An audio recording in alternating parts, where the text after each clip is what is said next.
nombre es Ramaseca. Soy el inspector. Trabajo en el Ministerio de Asuntos Ecosociales y desde hace mucho tiempo ando preocupado por el planeta y quienes lo habitan.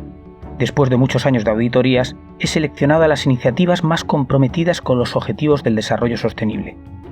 Hoy me embarco en este viaje por la Comunidad Valenciana para dar a conocer la gran actividad que está desarrollando el tercer sector.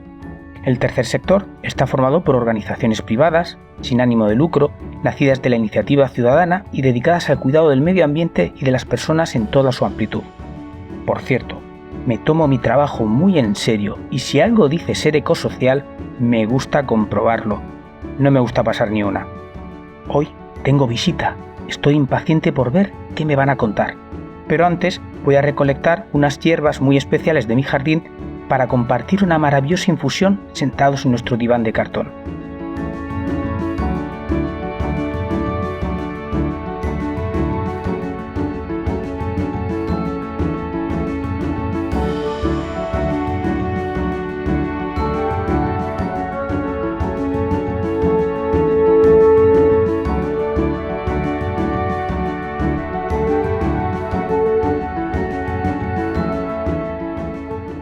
El cambio climático es real y no se va a detener solo. Aquí en la cuenca mediterránea lo estamos acusando especialmente. En sintonía con nuestras tierras y con nuestros climas aparece un centro de investigación centrado en el medio ambiente, un espacio donde se combina el desarrollo y la investigación. Estamos hablando del CEAM, el Centre d'Estudis Mediambientals del Mediterráneo. Y hoy vamos a ver la aplicación del Objetivo de Desarrollo Sostenible número 13, Acción por el Clima. Para hablar sobre este objetivo y para hablar sobre la labor que se está haciendo en el CEAM en cambio climático, tenemos con nosotros a la doctora Samiró Kodayar, que es doctora en físicas y directora del área de meteorología y climatología. Muy buenos días. Buenos días, ¿qué tal estás? Hola, muy buenos días, todo bien. Bien, bueno, pues vamos a empezar una conversación donde tocaremos algunos aspectos personales de cómo te sientes, la función de tu trabajo. Vamos a entrar de lleno en lo que nos interesa, que es el cambio climático. Y luego pues vamos a poner en valor los objetivos del desarrollo sostenible. Lo primero que te voy a preguntar es muy claro, ¿qué es exactamente el CEAM? Pues el CEAM, como has dicho tú, es el Centro de Estudios Ambientales del Mediterráneo. Es un centro de investigación, de desarrollo, de innovación tecnológica y básicamente lo que nosotros hacemos es tratar o abordar la problemática de la cuenca mediterránea en relación a la atmósfera, al océano, a los ecosistemas, las interacciones entre estos diferentes sistemas. Nuestros técnicos, nuestros expertos abordan diferentes áreas, diferentes problemáticas como pueden ser la contaminación atmosférica, la dinámica de contaminantes, la ecología del fuego o la gestión forestal y por supuesto la meteorología y clima del Mediterráneo. O sea, trabajáis en muchos frentes y de manera sinérgica, me parece fascinante. Y yo a ti a nivel personal te pregunto, ¿cómo y cuándo decidiste formar parte del CEAM? Bueno, yo he trabajado durante muchísimos años en el extranjero, he desarrollado la mayor parte de mi carrera científica, de hecho, en el extranjero, en Alemania. Ahí realicé mi doctorado particularmente y tras muchos años ya estaba dirigiendo un grupo de investigación sobre eventos extremos y cambio climático, pero decidí volver a España y conocí a compañeros del CEAM por conferencias en el extranjero. Me gustaba mucho el trabajo que realizaban y vi la oportunidad de volver, solicité una subvención de la Generalitat de reintegración de científicos de excelencia en el extranjero y al concedérseme pues tuve la oportunidad de volver y aquí estoy trabajando. Bien, ¿cuánto hemos ganado aquí en nuestro país? Muchas gracias. ¿Qué te aporta el trabajar en el CEAM? Bueno, evidentemente el CEAM, como he dicho anteriormente, es un centro que aborda muchísimas problemáticas diferentes de la cuenca del Mediterráneo y justamente ese trabajo con los compañeros, ese abordaje de la problemática de manera multidisciplinar realmente nos beneficia a todos muchísimo. Y concretamente dentro del CEAM, ¿en qué lideras, en qué sección, qué estás haciendo tú exactamente? Pues como has comentado tú anteriormente, yo soy la coordinadora, la directora del área de meteorología y climatología del centro, y justamente en nuestro grupo lo que tratamos es pues toda la problemática de justamente que tiene que ver con lo que es la meteorología y clima del Mediterráneo desde diferentes puntos de vista, como son la atmósfera o el mar Mediterráneo, el océano, las propias interacciones entre estos dos sistemas, y nos centramos particularmente en la cuestión de los fenómenos más extremos. Cuestiones como las precipitaciones torrenciales que nos afectan aquí en el periodo otoñal, o las olas de calor que sufrimos en el periodo estival, las sequías, o cuestiones como por ejemplo las olas de calor marina o las condiciones del propio mar Mediterráneo. ¿Y tú crees que vuestro trabajo de investigación, ya sea desde los aspectos meteorológicos o otras cuestiones también científicas y técnicas, son imprescindibles para generar un cambio en la sociedad? ¿Y por qué?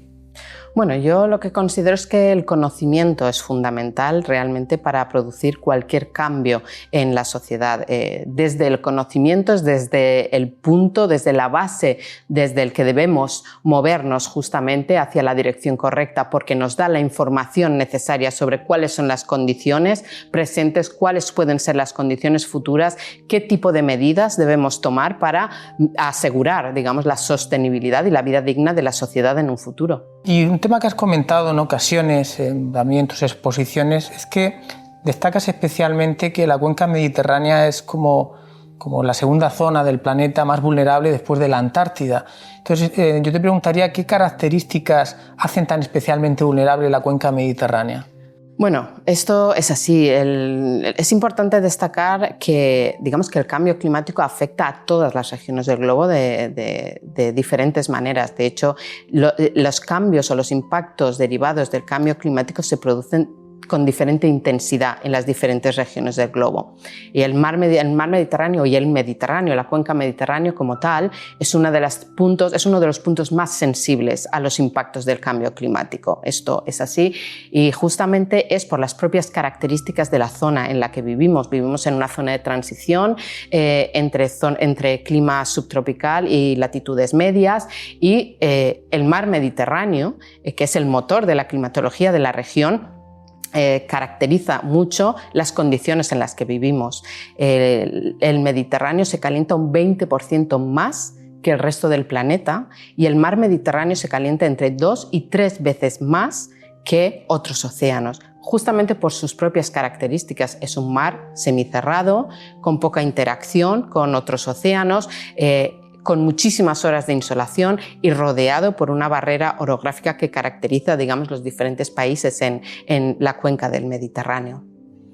Es un aspecto que a lo mejor las personas que no están habituadas a este tipo de conocimiento puede sorprender, porque cuando hablamos de cambio climático pensamos en el aire, pero pocas veces se piensa en el papel que tienen los océanos y los mares, ¿no?, a la hora de absorber calor, cómo se acidifican y cómo son reguladores, evidentemente, de fenómenos totalmente sorprendentes como los fenómenos virulentos.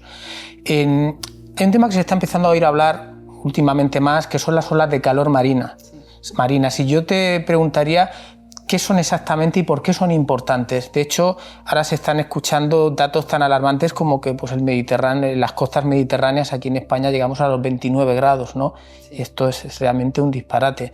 Entonces, ¿qué son las olas de calor marino y por qué son importantes? Bueno, pues como comentabas anteriormente, paralelamente a lo que es el calentamiento de la atmósfera, que es el que básicamente todos conocemos y que responde justamente a este aumento de temperatura global que sufrimos, que ahora mismo se estima en el orden de 1,2 grados como media global, y que cabe destacar que sobre la península ibérica está ahora mismo en 1,7 grados, está el calentamiento del mar. El mar justamente tiene una inercia térmica muy alta, absorbe hasta un 90% justamente de la energía o del calentamiento de la Tierra, y el mar Mediterráneo, como comentaba anteriormente, se calienta entre 2 y 3 veces más que el resto de los océanos.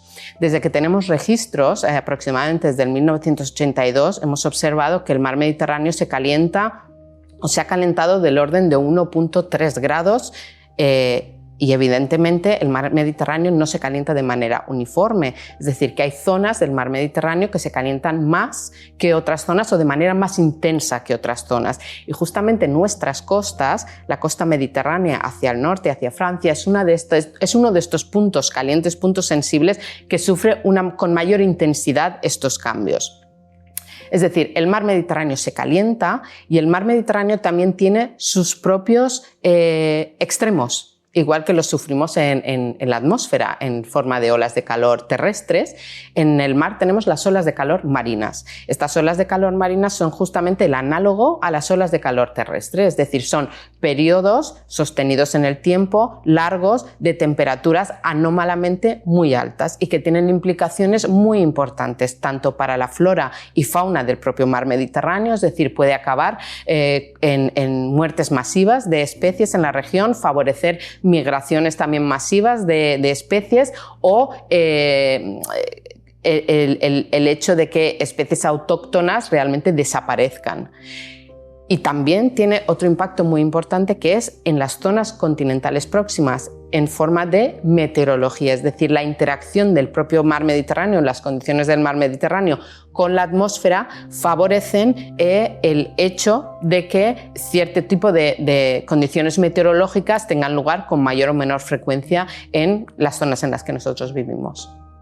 Has mencionado algo muy importante que resulta estremecedor. Cuando hablas de que las olas de calor pueden afectar a la flora y la fauna, estamos hablando del riesgo de colapso de ecosistemas, que es algo que a lo mejor la población en general no piensa mucho, ¿no? Cuando piensa en el cambio climático piensan un poco de calor, en fenómenos climáticos exagerados, pero el que colapsen ecosistemas es una amenaza bastante seria, ¿no? Para lo que puede ser el futuro que nos podríamos encontrar en este siglo. Sí, evidentemente, el cambio climático es un proceso continuo y progresivo cuyos impactos, de hecho, se están acelerando en las últimas décadas. Es decir, este calentamiento tanto atmosférico como del mar que estamos observando muestran una aceleración, es decir, se calientan cada vez más rápido y esto evidentemente tiene impactos muy graves tanto en los ecosistemas en las zonas terrestres como en los ecosistemas marinos que pueden llegar a desaparecer, pero también de manera muy relevante en la salud humana y en la salud, por supuesto, de las especies. La salud humana justamente se ve cada vez más afectado por las condiciones, estas nuevas condiciones en las que estamos viviendo. Y aparte la alimentación, porque detrás de los ecosistemas vienen los cultivos viene la alimentación. Resulta que es una preocupación palpable que la disminución de las lluvias, las olas de calor y sequía de las que estamos hablando, y también los fenómenos climáticos tan exagerados como ser las trombas de aguas o las danas. ¿Qué nos podrías contar al respecto de todos estos fenómenos, incluso de otros efectos que a lo mejor se nos hayan pasado, que resulten más desconocidos para la población? Bueno, digamos que el cambio climático, como estamos comentando durante toda esta conversación, tiene muchísimas manifestaciones, muchísimos impactos que nos afectan a todos nosotros en todos los ámbitos de nuestra vida. Evidentemente, la meteorología y el clima es un aspecto que nos afecta a todos en todas las acciones diarias que nosotros realizamos y los fenómenos extremos particularmente tienen un impacto muy grave en la sociedad.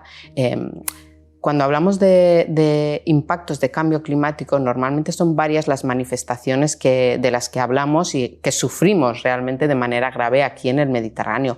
Por un lado tenemos, por supuesto, el aumento de la temperatura atmosférica, como ya hemos comentado, el aumento de la temperatura del mar, como ya hemos comentado, pero también el aumento del nivel del mar y, por supuesto, el cambio en los patrones espaciotemporales de la precipitación y la magnificación de los fenómenos extremos.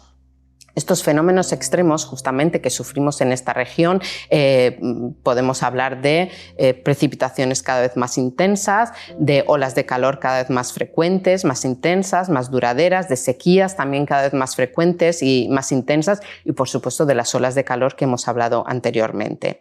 Las olas de calor, por ejemplo, si hablamos un poquito más en profundidad de ellas, lo que hemos observado es que en las últimas décadas la probabilidad de tener cada vez olas de calor más frecuentes en un verano se ha multiplicado por 8, que estas olas de calor son hasta 2 veces más largas, más duraderas en las últimas décadas y que su intensidad ha alcanzado puntos y valores que no hemos visto anteriormente. Luego, si hablamos de las precipitaciones más intensas, que aquí nos afectan en el periodo otoñal, cabe destacar que las condiciones en el Mediterráneo realmente están cambiando, han cambiado. Este aumento de la temperatura atmosférica y de la temperatura del mar lo que genera o lo que favorece es una mayor disponibilidad de energía, digamos, para este tipo de fenómenos de precipitación extrema en el periodo otoñal. ¿Y esto en qué se traduce? Se traduce en que cuando todas las condiciones necesarias para que este tipo de fenómenos se produzca están disponibles, esa mayor disponibilidad de energía da lugar a fenómenos cada vez más extremos, cada vez más intensos, es decir, tenemos precipitaciones más intensas en cuanto a agua disponible, precipitable, y por otro lado que ocurren en un periodo más corto de tiempo. Evidentemente esto favorece, por supuesto, el hecho de tener cada vez más inundaciones y un impacto mayor en la sociedad. De las olas de calor marinas ya hemos hablado anteriormente y el gran impacto que pueden tener flora, fauna del Mediterráneo también en las zonas continentales próximas, y las sequías, por supuesto, cada vez con mayor intensidad, con mayor frecuencia y con un impacto muy grave en sectores socioeconómicos prioritarios para la región.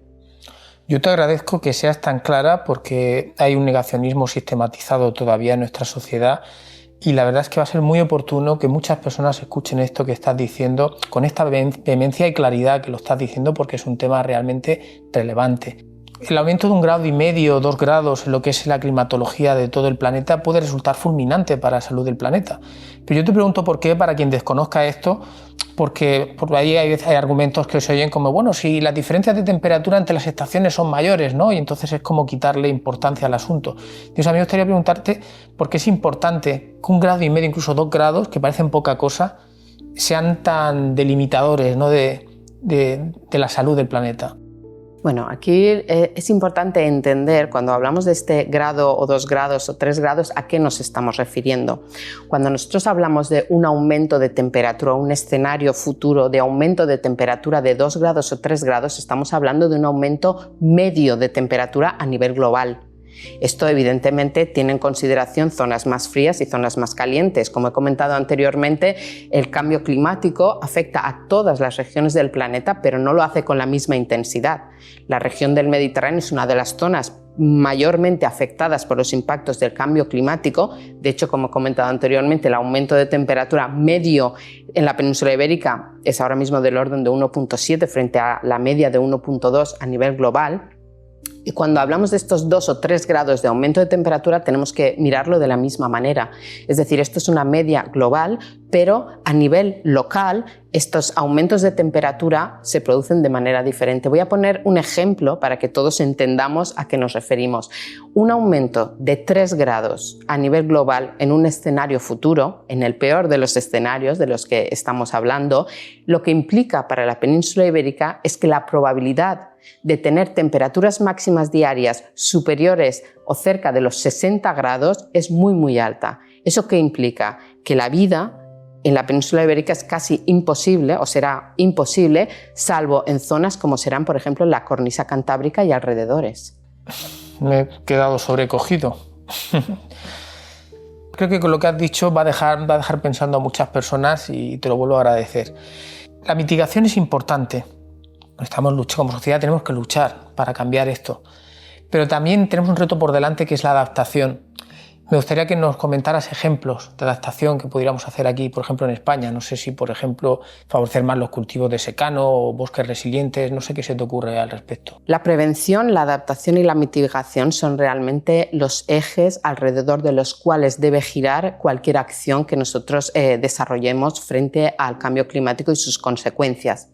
La prevención y el conocimiento son fundamentales realmente para saber a qué nos enfrentamos y qué herramientas necesitamos para enfrentarnos a esta problemática. La adaptación es fundamental para poder vivir en estas nuevas condiciones y la mitigación, por supuesto, es clave para frenar esos impactos que el cambio climático con los que nos amenaza, ¿no? esta nueva situación, estas nuevas condiciones.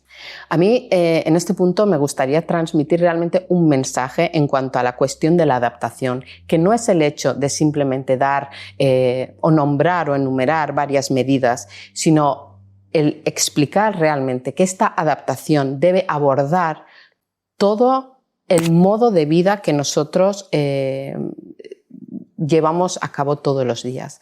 Es decir, debemos cambiar nuestro modelo económico, nuestro modelo energético y nuestra forma de vida, que implica desde lo que vestimos a lo que comemos hasta dónde vivimos. Es decir, es fundamental que haya un viraje de la sociedad hacia un mundo más sostenible para poder, entre comillas, frenar estas amenazas futuras a las que nos enfrentamos. Y esto es importante porque evidentemente el cambio climático, como he dicho anteriormente, es continuo, es progresivo y sus impactos ahora mismo no van a frenar. Es decir, que las condiciones van a continuar progresando y van a amenazar nuestro modo de vida como nosotros lo conocemos. La sociedad ha evolucionado continuamente, es decir, no somos una sociedad estática, nosotros nos adaptamos continuamente a cambios que sufrimos en la sociedad. Debemos aprovechar esta oportunidad realmente para asegurar un futuro mejor. Has mencionado una cosa muy interesante y valiente, ¿no? Quiero decir que es la cuestión de que incluso el sistema económico también se debería haber afectado en cambios. Y creo que el último informe del panel intergubernamental Cambio Climático ya señalaba un poco con el dedo que el sistema económico igual es incompatible, el modelo económico que tenemos con lo que está pasando, ya que el cambio climático es una consecuencia, es un efecto. ¿Cómo piensas que la sociedad está reaccionando ante la problemática medioambiental, tanto desde el punto de vista de lo presente y lo futuro?